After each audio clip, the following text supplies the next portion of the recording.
It's a bit of a mad rush. We are live. We're live. Hey! Wait, Debbie's got her audio working. We have literally just hopped off Clubhouse about 2 minutes ago. A bit of a mad dash, but it's more fun that way, isn't it? I think so. Let's just keep rolling with the energy and the motivation and excitement. Exactly. So we normally meet up here for 10 minutes just to talk about what happened on Clubhouse, to talk about all the insight that we shared and the questions. So Debbie, were there any questions that you particularly thought were of interest, or do you want me to remind you of a few because I've written them down? Yeah, I think like Laura is very popular. I think lots of people find PR totally mystifying, don't they? And really want to understand how to make that work. So yeah, I think it's more important, or people are more interested than I realize. Like having Laura up there is great because everybody wants that press and PR, don't they? And it's such a good way to raise your visibility and get in front of a bigger audience. That was kind of the takeaway from me this morning. Sometimes the questions are a bit more varied, but they were all really like PR centric this morning. So fantastic. We've got Laura there. Yeah, I was just going to say, it's really interesting, isn't it? I do think that the panel does skew the questions. So like if we have someone from social media, we literally all we get is questions on social media. So, but I noticed that as well, Debbie, lots of people asking about PR and yeah, what are your thoughts, Laura? Because I think it's so critical, isn't it? That I think that we're doing more than just one channel and not just putting all our eggs in one basket and focusing on Facebook ads or thinking that our whole business can be driven by one channel. And I know that the clients that I've spoken to who are scaling, sometimes they're saying, I'm stuck, I can't get any bigger. And it's because they haven't done the brand awareness, the top of funnel activity. So love to know your thoughts on that, Laura, Mrs. Popular today. Oh, I know. Wasn't I kept busy? No time for a break. No time to do the washing up today. No, not today. So it's really interesting, actually, Emmie, that you've just mentioned a funnel, because this is one thing I say to people all the time. PR is literally the top of your funnel. And I did write a bit of a ranty blog last week that I'm gonna post next week about the role of PR, because I don't know if us as publicists have kind of fueled the fire, or I don't know if people in the online space have just portrayed PR to be a certain tool. And it's not. It's exactly what you were saying. It's the top of the sales funnel, because what you're wanting to do is drive more eyeballs, ideally onto your website, so then they can be funneled through like you would with any kind of sales process. So for me, PR's like right at the top. So PR's kind of sprinkling the magic dust at the top, then your marketing machine hits. So for me, I always say to clients, it's so important to have your marketing machine well-oiled, working, you've plugged the leaks in the bucket, so that when customers come in, the customer journey is then seamless, they're having a great experience of you. And again, if you sell a product, it's slightly easier because it's something, you know what happens, we're at the supermarket, we're queuing to pay, and now we see healthy treats, and we're like, oh yeah, I need that, or I'm quite hungry, I'll buy that.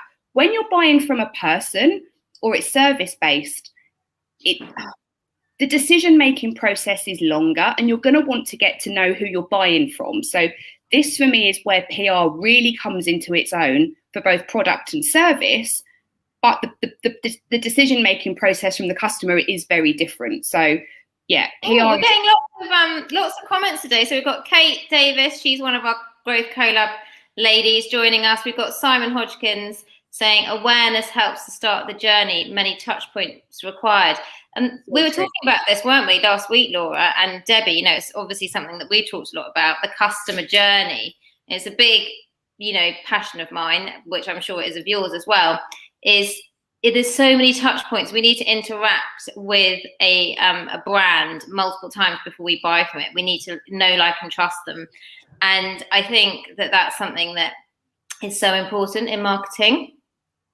Yeah, definitely. That trust element is so key, isn't it? And I think if you see a brand's name in like publications that you trust, then that just makes you trust that brand. But I love what Laura just said there about you have to have everything else in place, and the PR is the thing that gets people in. And I worked with a client a few years ago, and she got some great PR but didn't have enough products on her website and no lead capture, so it was sending thousands of people, like her Google Analytics like off the scale, and all they were doing was coming to our website and seeing everything was sold out, being disappointed and then leaving. So it was such a missed opportunity. So I think if you're going to do that PR, make sure that everything else is in place, because if it does explode, if that PR is super successful and you haven't got that customer journey or that sales funnel in place, it could be all for nothing. And that's super frustrating, isn't it, as business owners, if we miss an opportunity and we're like, God damn. So making sure that that whole process is there, so then you can capitalize on that good PR, is really important. Yeah, it's really true. And I had a conversation only yesterday with someone who's looking to raise her profile. She's got her growth plan for this year. She knows where she wants to be. So I'm able to reverse engineer it to say, this is how PR works and this is when we'd need to start, so that you are kind of front and center for when you want to go on to do your next thing. But she doesn't have a website. Right. And so it was almost, you need a website, because what you want publicity to do is drive people to your website. Then you're going to want some kind of lead magnet or data capture, so that then they enter your kind of email system. Then you're getting to nurture them. So it's almost, if you're getting PR and driving traffic somewhere, if that's not working, you may as well just set fire to money, because it's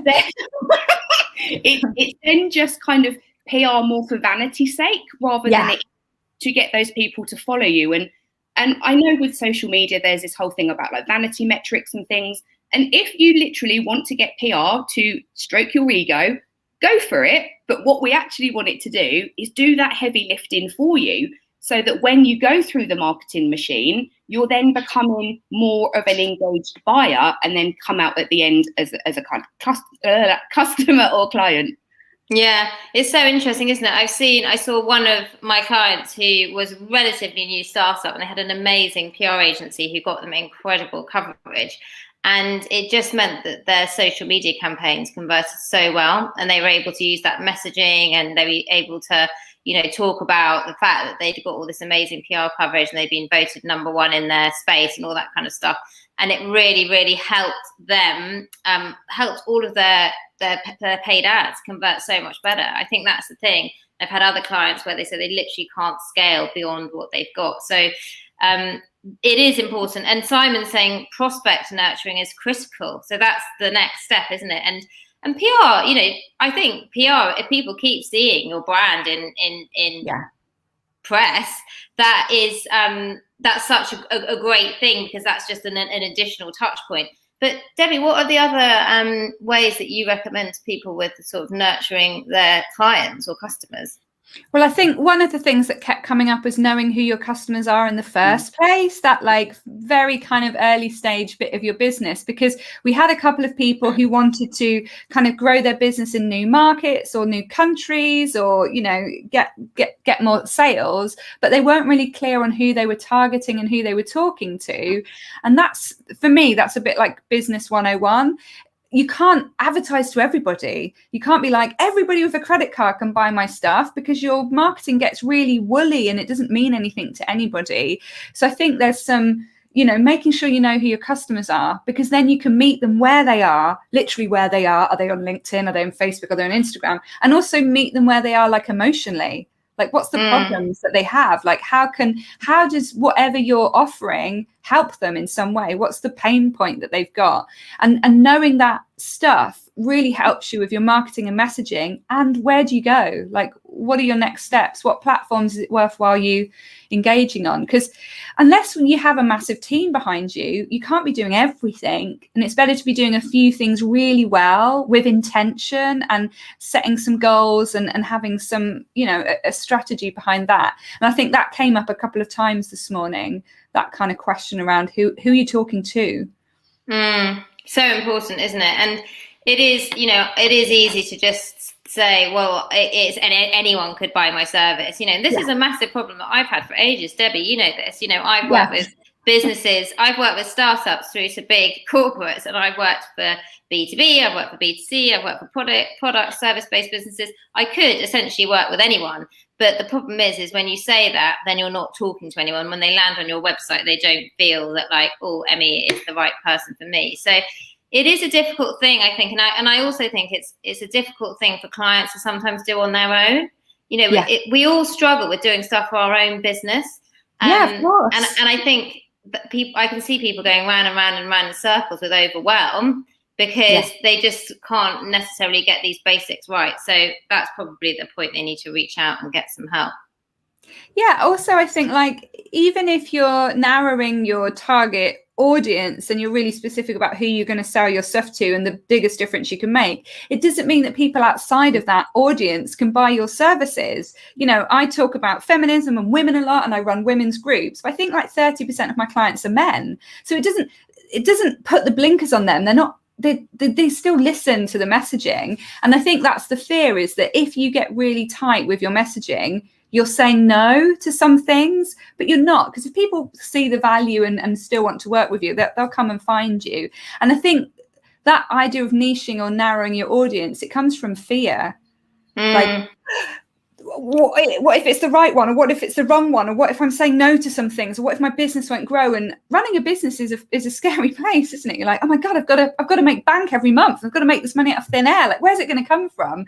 And that idea of narrowing feels like reductive, doesn't it, and small? But actually, it means that you can have so much more empathy and so much more, you know, emotional attachment to where your customers are. And we buy things based on emotions, don't we? We need to hit people like, oh yeah, I need that. Like that's the thing. They're the person I want to work with, or the product I need.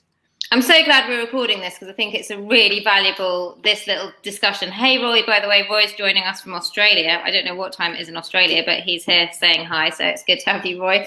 But yeah, I think it's great that we're recording this, because I feel like just that this little discussion we're having around niching, who's your target audience, you know, why you do need to niche down, and the fact that it is difficult for a lot of people and it is a struggle, then I think that would be really helpful.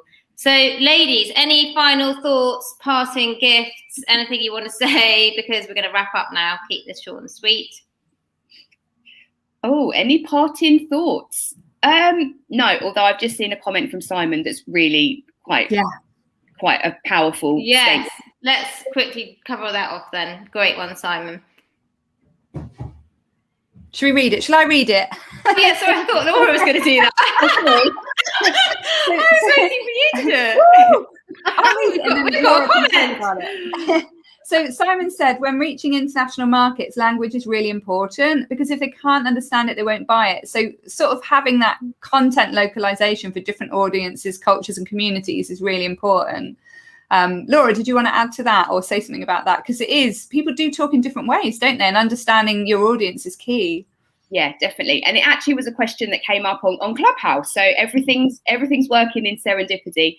So I think when you are looking to branch out into other markets, rather than trying to understand everything about that market, that's when you should then bring in experts from that industry, from that country, just so you can understand as a business owner or a brand how to then market your product. Because yes, I know a lot of the world is English speaking, but so many are going to have different nuances. They're going to have different kind of behavioral patterns to what we're used to. So I think that's like a really key time to test the market as well in terms of your customers and your clients, is to understand what their process is, what helps them buy. So I think it's a really interesting point, is when we're starting to scale globally, is to get the support we need from those individual countries. People need to know that they've landed in the right place, and you need to talk to them in a simple language that they understand, don't you? That resonates with them, and not the industry jargon that sometimes we use, like customer acquisition costs and things like that. I mean, most of my clients, some of them would understand it, but a lot of clients maybe don't use that terminology. So great point from Simon. Very quickly, Kate saying she totally agrees. The more she's niching, the easier and more effective her messaging becomes. Kate's messaging is actually really good. I've seen her post on LinkedIn, and they really talk to us. So ladies, should we say goodbye for another week? Yes. Yeah, Oh, and Roy, we've fabulous. got so many great comments. It's so lovely to see people engaging with us. We can't go because we keep getting comments. Roy is saying he thinks niching allows targeted customer landscapes to find you. Exactly, Roy. So thank you, everyone who's joined in today. Obviously, you can leave comments after the live. You are always welcome to join us on a Friday morning. So we will see you back here, not next week because I'm on holiday, but the week after. Bye. Bye.